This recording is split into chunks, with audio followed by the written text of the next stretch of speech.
चौथा अध्याय। हे अर्जुन, संसार में है योग सदा प्रधान। योग नष्ट जब होत है प्रकट तब भगवान। योग मुझे प्यारा अधिक योगी मेरे मीत। जिसको सुख दुख सम सदा तुल्य धाम व शीत। कुंती सुत योगी बनो तब होगा निस्तार। सबसे प्रिय योगी मुझे और योग से प्यार। मुक्त होत जोगी सदा जिसे न फल की आशा। उस जोगी के टूटते हैं पांडव सभी पाशा। जय हो प्रभु। चौथा अध्याय परमपते कर्म संन्यास योग। श्री भगवान वाच श्री कृष्ण भगवान जी अर्जुन को कहते हैं, हे अर्जुन, यह जो तुझको ज्ञान उपदेश किया है सो मैंने पहले सूर्य को कहा था। सो यह योग अविनाशी है। सूर्य ने अपने पुत्र मनु को कहा, फिर मनु ने ईक्ष्वाकु को कहा था। यह योग परंपरा पुरातन से चला आया है। इसको राजश्री जानते हैं, इसको समझकर राज करते हैं और परम पद को भी प्राप्त होते हैं। दोहा, आवत हर्ष न उपजिए जावत शोक न होए। ऐसी करनी जो रहे ग्रह बने योगी सोए। जय प्रभु। हे प्रांतप अर्जुन, इस योग को चिरकाल व्यतीत हो गए हैं परंतु हो गए हैं। संसार भी नष्ट होकर मिट गया है। अब वही पुरातन योग मैं तेरे प्रति कहता हूँ। यह योग वर्ता तेरे प्रति इसलिए कहता हूँ क्योंकि तू मेरा भक्त है और सखा है। सो चित्त एकाग्र कर सुन। आई वस्तु का हर्ष न कर, चली जावे उसका शोक न कर। ऐसा एक ही जैसा हर्ष शोक से अलग हो चित्त को स्थिर रख। अर्जुनवाच। अर्जुन श्री कृष्ण भगवान जी के वचन सुनकर प्रश्न करता है, हे महाप्रभु, तुम्हारा जन्म तो अब वासुदेव के घर हुआ है और सूर्य तो पुरातन है, आगे का प्रकट हुआ है। तुमने कब सूर्य को यह ज्ञान दिया था? सो कृपा कर मुझे समझाओ। अर्जुन के प्रश्न का उत्तर श्री कृष्ण भगवान जी कहते हैं, भगवान वाच, हे अर्जुन, तेरे और मेरे बहुत जन्म व्यतीत हुए हैं। सो मैं उन सब जन्मों को जानता हूँ, तू नहीं जानता। मैं जन्म से रहित हूँ, अविनाशी हूँ, आत्मा हूँ, समस्त भूत प्राणों का ईश्वर हूँ, प्रभु हूँ। अपनी माया के पीछे होकर जन्म भी लेता हूँ। माया के पीछे क्या कहिए, जैसे कोई राजा अपने राजवस्त्र उतार कर और अन्य वेश करने से लोगों द्वारा पहचाना नहीं जाता, उसी भांति मैं देह धरकर संसार में आया हूँ। अर्जुन, मैं देहधारी नहीं, परे से परे हूँ। मेरी देह स्वरूप है। जैसे मिश्री की जारी हो, तिसमें मिश्री का शरबत घोला हुआ हो, तो तैसे मेरी देह और आत्मा एक स्वरूप है। हे अर्जुन, मैं कब और किस निमित्त जन्म लेता हूँ सो सुन। जब जब धर्म की गालियाँ होती है, अधर्म उठकर धर्म के मार्ग को अशादिता है, तब मैं प्रकट होता हूँ और साधुओं की रक्षा और दुष्कार्य अर्थात पापी जीवों का नाश करने निमित्त में, धर्म को बढ़ाने के निमित्त में युग युग में अवतार धारण करता हूँ। अब जो मेरे दिव्य और कर्म मैं तुमको जान से दिव्य क्या कहिए, जैसे और देहधारी रक्त बिंदु से उपजे हैं, तैसे मेरी देह नहीं। जैसे और जीव कर्मों के बंधन से बंधे अर्थात कर्मों के अनुसार देह पावे। हे अर्जुन, मैं ऐसा जन्म नहीं लेता। मेरा जन्म स्वश्य है, अपनी इच्छा से प्रकट होता हूँ। मेरे ऐसे जन्म दिव्य ज्योति रूप है और मेरे कर्म भी ऐसे दिव्य हैं जो मैं करता हूँ सो किसी से करे नहीं जाते। जो मन की चितवों से भी किए जाए तो उनका दृष्टांत सुन। जैसे प्रहलाद की रक्षा हेतु निरसह रूप होकर स्तंभ से निकलकर प्रकट हुआ, तो किसी ने भी नहीं जाना। हिरण्यकशिपु की छाती ब्रज से भी कठोर थी। उसे कोमल घास की नाई नखों से विदर्ण कर पकवाड़ डाली और गोकुल के भक्तों की रक्षा निमित्त 7 दिन गोवर्धन पर्वत एक हाथ की नन्ही उंगली पर धारण किया। और जो मैंने अनेक कर्म किए हैं सो दिव्य किए हैं। जो मनुष्य मेरे लिए दिव्य जन्म और कर्म जाने, हे अर्जुन, सो मनुष्य देह का त्याग कर मेरे परमानंद विनाशी पद में जा प्राप्त होता है, फिर जन्म मरण के बंधन में नहीं आता। अब अर्जुन, इसको मेरी चरण बिंदु की भक्ति उपजी है उसकी बात सुन। जो बहुत जन्म वैरागी होकर मेरे और नियम क्रोध रहित होकर और मन का चेता मेरे विखे रख कर मेरी उपासना करते रहा है, उस साधनों से जिसका मन पवित्र हुआ है उसको मेरी भक्ति उपजी है, जिसको प्रेम भक्ति उपजी है। अर्जुन, मैं उनके रोम रोम में निवास करता हूँ। अब अर्जुन और सुन, जिस प्रकार कोई मेरा भजन सिमरन करता है, मैं भी उसी प्रकार उसका भजन सिमरन करता हूँ। सब मनुष्य ही जिस प्रकार से मैंने लगाए हैं तैसे ही वे लग रहे हैं। अब और सुन, मैं अपने भक्तों के साथ ऐसा हूँ जिस प्रकार वे भक्त मेरे साथ है। और जो तू कहे कि सभी मनुष्य तुम्हारे भजन क्यों नहीं करते और देवताओं की उपासना क्यों करते हैं, उनकी बात सुन। सब देवताओं की उपासना करना मनुष्य को सब देवताओं की उपासना करना मनुष्य फल मांग उनकी बात सुन। देवताओं की उपासना करके मनुष्य फल मांगते हैं कि मुझे पुत्र मिले, धन मिले। देवता इनकी कामना पूरी करते हैं, तो देवता थोड़े यत्न किए से प्रसन्न होते हैं, इसलिए देवताओं की उपासना करते हैं। और मेरे में तो उस मनुष्य की श्रद्धा लगती है जिसके नेत्र ज्ञान रूप से देवी से खुले हुए हैं, जिसको सब कुछ दे प्रपंच झूठा ही दृष्ट आता है, और मेरे को ही सर्वव्यापक रसत्य रूप जानते इसकी श्रद्धा मेरी उपासना में लगी है। अर्जुन, यह जो चारों वर्ण ब्राह्मण, क्षत्रिय, वैश्य, शूद्र है, तो मैंने ही उपजाए हैं, और इनकी भिन्न भिन्न अपने अपने कर्म मैंने ही कहने हैं। इन चारों वर्णों से कोई इनके कर्म की करता अकर्ती समझ को जान, फिर मुझे किसी कर्म की का लेप नहीं लगता। तेरा कर्म युद्ध करना है, तो इसे कर। मेरी तरह तू निर्लेप है। मुक्ति की वंशा करने वाले सब मेरी आज्ञा मानकर कर्म करते हैं। और श्लोक, सत्कर्मी की भावना सदा सदैव कर्म पंथ निर्कर्मी होए मुक्ति प्राप्त थी। यह बात तुझको कहूँ, युद्ध तुम्हारा धर्म। पंडित वेद न कही पाविए, क्या कर्म क्या धर्म। सुरते सुरत न करे सके, औरों की क्या बात। सोई कर्म तुझको कहूँ, मान ले यही तात। इन जिन जाने सो दुख हरे, बंधन होए खलास। गुड़ कथा तुझको कहूँ, तुम सुनो ब्रह्म के दास। हे अर्जुन, एक तो कर्म है और एक विकर्म है, एक अकर्म है। इनकी बातें सुन। जिस भांति शास्त्र की आज्ञा है, उसी भांति स्नान आदि से लेकर कर्म करने से कर्म को कर्म कहते हैं, और जो भूल से पाप कर्म करे उसको विकर्म कहते हैं। जो आलस्य, अज्ञान आदि असत्य कर्म त्याग कर सो अकर्म है। जो पुरुष इन बातों ही कर्मों को समझकर जो शास्त्र की आज्ञा है तो करे, बुद्धिमान पुरुष श्रेष्ठ सत्कर्मी कहावे। यह तो कर्म करने की बात कही। अब और जो कोई मनुष्य ऐसा जिसको मेरी महिमा के जानने का ज्ञान उपजा, उस ज्ञान से उसकी किसी कर्म का आरंभ नहीं उपजता। काम क्रोध से रहित हुआ ज्ञानी से उसकी सब कर्म अग्नि से उसके सभी कर्म जल गए। ऐसा जो हुए जिसको विवेकी पुरुष पंडित कहते हैं। फिर कैसा है ज्ञानी पंडित, जिसने सब ही कर्म त्यागे हैं और कर्म के फल को भी त्यागा है, सो पुरुष ज्ञान रूप अमृत पान कर तृप्त रहता है। ऐसा जो प्राणी होवे, उस पुरुष को किसी कर्म की का लेप नहीं, निर्लेप है, किसी कर्म का बंधन नहीं, निर्बंधन है। फिर कैसा है, एक परमेश्वर बिना किसी और को मानता नहीं, किसी की आशा नहीं करता, निराश है। संसार की वासना जिसको रोक रखी है, जिसने चित्त और आत्मा को एकाग्र कर लिया है, जिसे किसी वस्तु की याचना नहीं, जो सदा ही एकांत अकल्प रूप है, शरीर मात्र जिसका रहा है, शरीर की रक्षा निमित्त जो कर्म करे सो उनको तीन कर्मों का कुछ पाप नहीं। फिर कैसा है, जो ईश्वर से भोजन साधन आप प्राप्त होवे, उसी पे संतुष्ट रहे, और शीत उषा हर्ष शोक रहित हो, और किसी से जिसको द्वेष ना हो, भली वस्तु पाने पर एक जैसा रहे, भली बुरी वस्तु पाने पर एक सा रहे। ऐसा जो है सो निर्बंधन है कहा। फिर कैसा है, दूसरे का जिसको संग नहीं, ऐसा जो प्राणी है सो मनुष्य रूप है, जिसको चित्त मेरी महिमा के ज्ञान में सदा निश्चित है।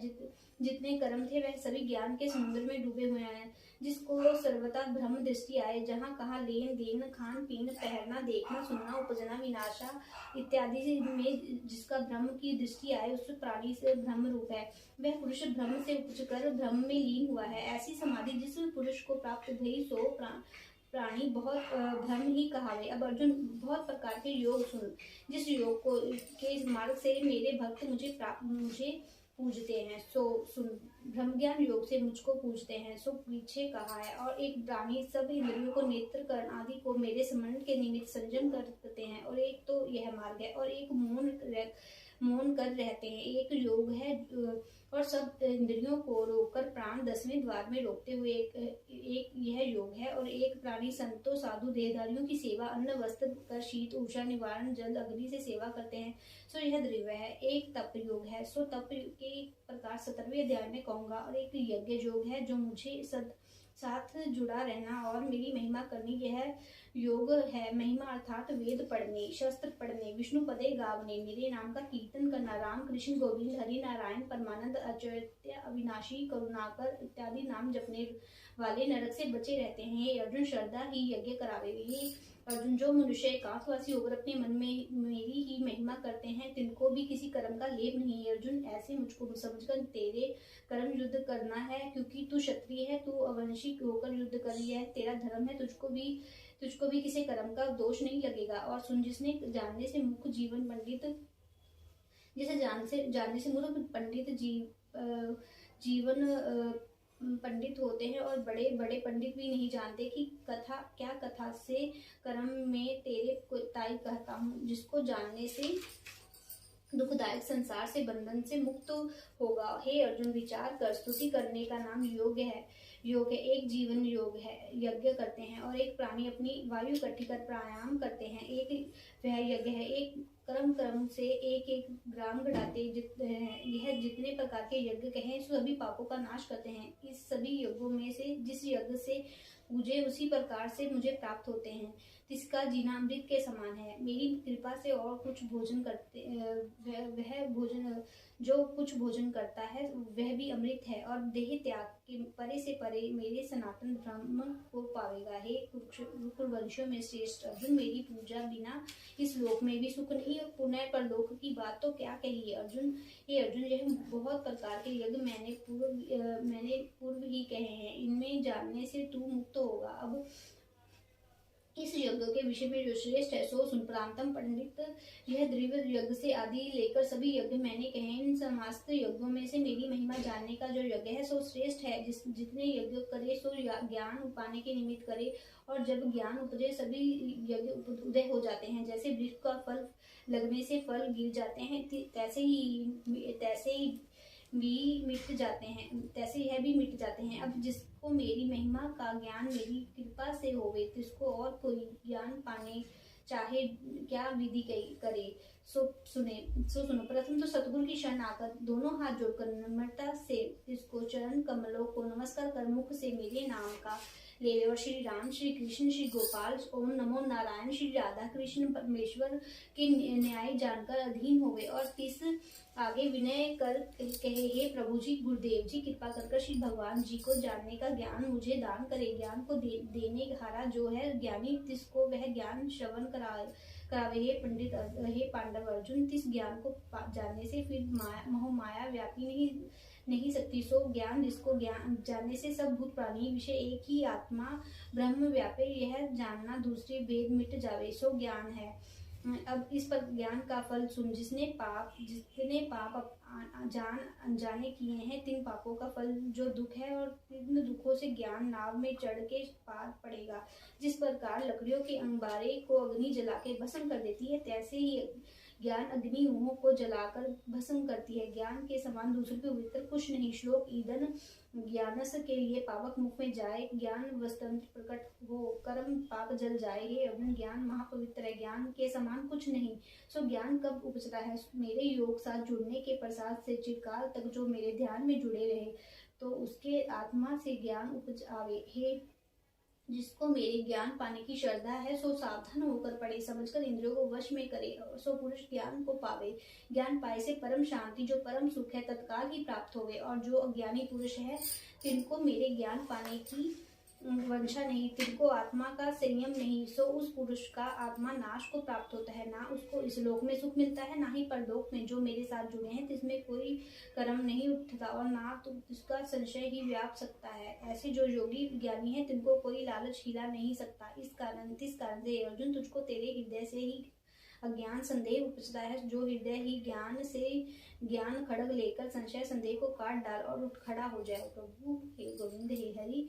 अथ 14वां अध्याय का महात्म। श्री भगवान वाचे, लक्ष्मी जो पुरुष गीता जी का पाठ करते हैं, जिनको साथ छुए से अधम देह से छूटकर विवेकी को प्राप्त होते हैं। वह लक्ष्मी जी पूछती हैं, हे श्री महाराज जी, गीता के पाठ करने वाले के साथ छूकर कोई जीव मुक्त भी हुआ है? तब श्री भगवान जी ने कहा, हाँ लक्ष्मी, तुझको मैं मुक्त हुए की एक पुरातन कथा सुनाता हूँ, तू श्रवण कर। भगीरथी गंगा जी के तट पर श्री काशी जी का नगर है। वहाँ एक वैष्णव रहता था। श्री गंगा जी में स्नान कर गीता जी के 4थे अध्याय का पाठ किया करता था, और उस साधु के पास तपस्या ही धन थी, माया का जंजाल कुछ नहीं था। एक दिन वह साधु वन में गया। वहाँ बेरी का 2 वृक्ष थे, उनकी छाया थी। वह साधु वहाँ बैठ गया, और बैठते ही उसको निंद्रा आ गई। एक बेरी से उसके पाँव लगे और दूसरी से उसके साथ उसका सिर लगा। दोनों आपस में कांपकर पृथ्वी पर गिर पड़ी, उनके पत्ते सूख गए। परमेश्वर के करने से वह दोनों बेटियां ब्राह्मण के घर पुत्रियां हैं। ये लक्ष्मी उस बड़े उग्र पुण्य से मनुष्य देह मिलती है और फिर ब्राह्मण के घर में जन्म लेकर वह उन दोनों लड़कियों ने तपस्या करनी आरंभ की। जब वह दोनों बड़ी हुई तब उनके माता पिता ने कहा पुत्रियों अब तुम्हारा विवाह करते हैं। तब उन दोनों ने अपने माता पिता से कहा कि हम विवाह नहीं करती। उनको अपने पिछले जन्म की खबर थी। वह जाति सुंदर थी। उन्होंने कहा कि एक हमारे मन की कामना है, यदि परमेश्वर पूर्ण करे तब वह भली बात है। उनकी मन में वही बात थी कि वह साधु जिसके स्पर्श करने से उनको अधम देह से छूटकर यह देह मिली है वह मिले तब बहुत भली बात है। इतना विचार कर उन दोनों कन्याओं ने माता पिता को यात्रा करने की आज्ञा ली। तब उन दोनों कन्याओं ने माता पिता की चरण वंदना कर गमन किया। तीर्थ यात्रा करते करते बनारस में पहुंची। जब वहां जाकर देखा कि तपस्या में बैठा था, जिसकी कृपा से हम बेरी की देह से छूटी है। तब दोनों कन्याओं ने दंडवत की, चरण वंदना कर विनय कर कहा, हे संतरी तुम धन्य हो, तुमने हमको कर्तार्थ किया। तब तपस्वी ने कहा कि तुम कौन हो, मैं तुमको पहचानता नहीं। तब कन्याओं ने कहा कि हम आपको पहचानती हैं। तब हम पिछले जन्म में बेरियां की योनि में थी। आप एक दिन वन में आए, आपको बहुत धूप लगी, तब बेरियों की छाया तले बैठे। लंबासन होने से एक बेरी को आपके चरण लगे और दूसरी को सिर लगा। उसी समय हम बेरी की देह से मुक्त हुई। अब ब्राह्मण के घर में जन्म लिया है, हम ब्राह्मणियां हैं, अब बड़ी सुखी हैं। तुम्हारी कृपा से हमें हमारी गति हुई है। तब तपस्वी ने कहा कि मुझे इस बात की खबर नहीं, अब तुम आज्ञा करो कि तुम्हारी क्या सेवा करूं। तब तुम ब्राह्मण रूप उत्तम जन्म हो, श्री कृष्ण जी के मुख हो।